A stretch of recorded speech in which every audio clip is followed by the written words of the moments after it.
ఇక అమ్మాయిలను చదివించే ప్రతి తల్లి తండ్రి చాలా షాక్ అయ్యే వార్త సార్ ఇది. హాస్టల్ బాత్రూంలో హిడెన్ కెమెరాస్ అమర్చారు. దీని మీద గవర్నమెంట్ అయితే ఇమీడియట్గా రెస్పాండ్ అయ్యింది, కలెక్టర్ని పంపించింది. ఎవ్రీ 3 అవర్స్కి కూడా రిపోర్ట్ ఇవ్వాలని చెప్పి చంద్రబాబు నాయుడు ఆదేశించారు. అన్నీ ఓకే. కానీ వేల మంది చదివే ఈ గుట్లవల్లేరు హాస్టల్లో, కాలేజీ హాస్టల్లో జరిగిన ఈ విషయం చాలా జుగుప్సాకరమైన విషయం సార్. చాలామంది ఇన్సెక్యూర్ ఫీల్ అవుతూ ఉన్నారు. మా వీడియోలు బయటకు వెళ్ళాయేమో అనే ఒక ఆందోళన, అయోమయం ఉన్న పరిస్థితి. చాలా దుర్మార్గమైంది. అసలు సభ్య సమాజం సిగ్గుతో తలవంచుకోవాలి. వాడు దొరికితే వాడిని ఎంత కఠినమైన శిక్ష చేయాలి. కానీ ఇవాళ ఏదో పేపర్లో చదివాను, పోలీసులు కెమెరాలే లేవు, మాకు కనవలేదు అన్నారని. మరి ఎవరిని కాపాడటానికి ఆ వ్యాఖ్యలు వస్తున్నాయో తెలియదు. సో ఎందుకంటే సహజంగా ఇలాంటి యాజమాన్యాలు రాజకీయంగా, ఆర్థికంగా, సామాజికంగా పలుకుబడి కలిగిన వర్గాలు ఉంటాయి. వాళ్ళు రూల్ ఆఫ్ లా, చట్టబద్ధ పాలన లేకుండా చేసుకోగలిగే, మేనేజ్ చేయగలిగే పరిస్థితి ఉంటుంది. ఇంత మన మీడియా ఉంది కనుక, కనీసం సోషల్ మీడియా ఉంది కనుక తప్పించుకోలేరు. బట్ ఖచ్చితంగా ఇదే కాదు, ఇప్పుడు ఆ ఒక్క ఇంజనీరింగ్ కాలేజ్ ఇన్సిడెంటే కాదు, ఇది ఇప్పుడు ఆర్జీకర్ మెడికల్ కాలేజ్ ఇన్సిడెంట్ తర్వాత సహజంగానే ఇలాంటి వార్తలు ఎక్కడ ఉన్నా ఇమీడియట్గా వెలుగులోకి వస్తాయి. అది రావాలి కూడా.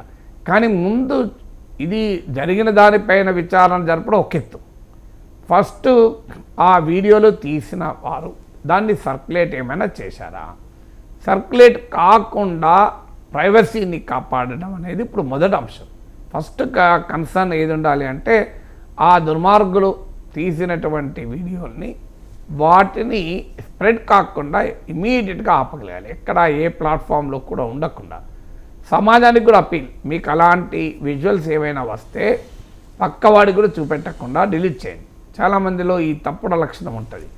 బాధపడే వాళ్ళు కూడా చూపెడతారు. బాధపడే వాళ్ళు ఏమి అయ్యో అన్యాయం అంటూనే, నువ్వు చూసావా ఈ వీడియో ఎంత దుర్మార్గంగా ఉంది అని చూపెట్టుకుంటారు. సో అదొక హ్యూమన్ క్యూరియాసిటీ.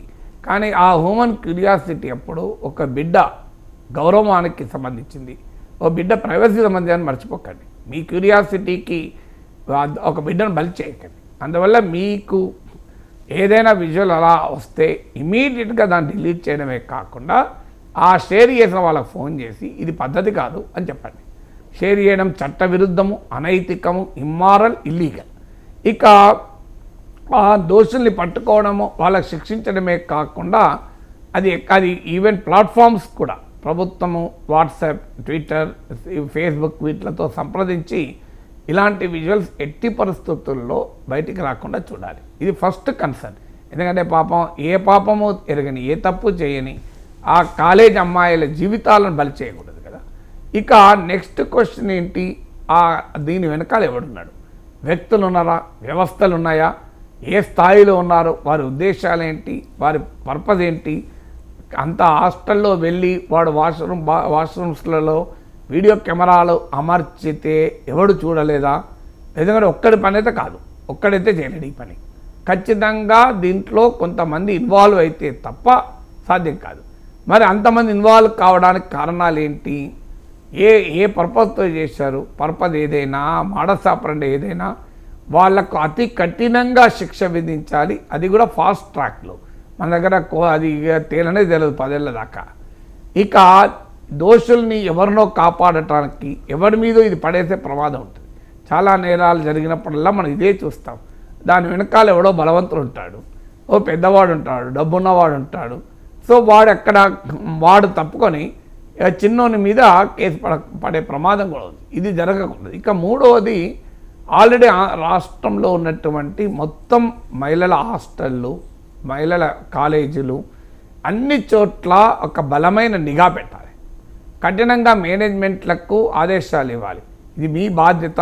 ఇప్పుడు ప్రభుత్వం అంటే ఎక్కడో ప్రతి ఇంజనీరింగ్ కాలేజీ వాష్రూమ్లకు ప్రభుత్వం వెళ్ళి చూడదు కదా. ప్రభుత్వం పని కాదు కదా. మీరు ప్రభుత్వాన్ని తప్పుపట్టలేదు దానికి. మీరు ప్రభుత్వం ఏముంటుందో ఆదేశాలు ఇవ్వగలుగుతారు చంద్రబాబు నాయుడు. కానీ ప్రతి కాలేజీ వాష్రూమ్లలో ప్రభుత్వ యంత్రాంగం పోయి నిఘాలు రోజు చేసుకుంటూ ఉండరు కదా. అందువల్ల ఎవరు అకౌంటబుల్? దీనికి ఫస్ట్ అకౌంటబిలిటీ ఇన్స్టిట్యూషన్. నువ్వు కాలేజీ పెట్టి, నువ్వు హాస్టల్ పెట్టి, నువ్వు పిల్లల దగ్గర ఫీజులు తీసుకొని పిల్లలకు ఒక safe and secured healthy environment కల్పించకపోతే నీ కాలేజీ పర్మిషన్ ఎందుకు ఉంచాలి, కాలేజీ రిజిస్ట్రేషన్ ఎందుకు ఉంచాలి, అసలు మొదలు యాజమాన్యం పైన కేసు పెట్టాలి. సో నీ నిఘా వైఫల్యం వల్లనే కదా, నీ కేర్లెస్నెస్ వల్లనే కదా జరిగింది. అందువల్ల ఆ కేర్లెస్నెస్ ఎందుకు ఉంది అనేది ముందు ఉండాలి. ఇక రాష్ట్రంలో ఎక్కడ మహిళలు చదువుకుంటున్నా ఉద్యోగం, ఇది ఇక్కడే కాదు, ఇప్పుడు ఇది ఒక వేకప్ కాల్ కావాలి. ఇది రేపు ఆఫీసులలో చేయొచ్చు. ఇప్పుడు మహిళలు పనిచేసేటువంటి పెద్ద పెద్ద ఆఫీసులు ఉంటాయి, ఆడ జరగచ్చు. ఇది ఇక్కడే జరగాలని ఏముంటుంది, పబ్లిక్ ప్లేసుల్లో జరగచ్చు, ప్రభుత్వ ప్రైవేట్ కార్యాలయాల్లో జరగచ్చు, లేదు హాస్టల్లో ఇన్స్టిట్యూషన్లో జరగచ్చు. సో ఇది అంతటా నిఘా పెట్టాం. మనం ఒకటి అన్ఫార్చునేట్లీ ఏంటంటే ఒకటి జరిగినాక రియాక్ట్ అవుతాం. వీఆర్ మోర్ రియాక్టివ్ కాదు. ఉమెన్ సేఫ్టీ విషయంలో ప్రివెంటివ్ ఉండాలి, ప్రొయాక్టివ్ ఉండాలి. రియాక్టివ్గా ఉంటే లాభం ఏంటి, ఆల్రెడీ ఒక బిడ్డ అన్యాయానికి గురైన తర్వాత మనం ఎంత ఖండిస్తే ఏమొస్తుంది. అందువల్ల there should be a comprehensive audit of women safety. అంటే ఎక్కడెక్కడ ఏ ఇన్స్టిట్యూషన్స్లో ఉమెన్ సేఫ్టీకి ఏం చేస్తున్నారు. ఇలా బాధాకరం ఏంటంటే సుప్రీంకోర్టు 1997లో జడ్జిమెంట్ ఇచ్చింది విశాఖ తీర్పని. అంటే వర్క్ ప్లేసెస్లో మహిళల లైంగిక వేధింపులు అరికట్టడానికి చాలా చారిత్రక విశాఖ జడ్జిమెంట్ అంటారు. అంటే కోర్టే క్లియర్గా కొన్ని గైడ్లైన్స్ కూడా ఇచ్చింది ఏం చేయాలి. దాన్నే జ్యుడిషియల్ లెజిస్లేషన్ అంటారు. సాధారణంగా చట్టంలో ఉంటుంది, కోర్టు ప్రభుత్వాన్ని ఆదేశిస్తుంది మీరు ఈ ఫార్ములేట్ చేయండి అని.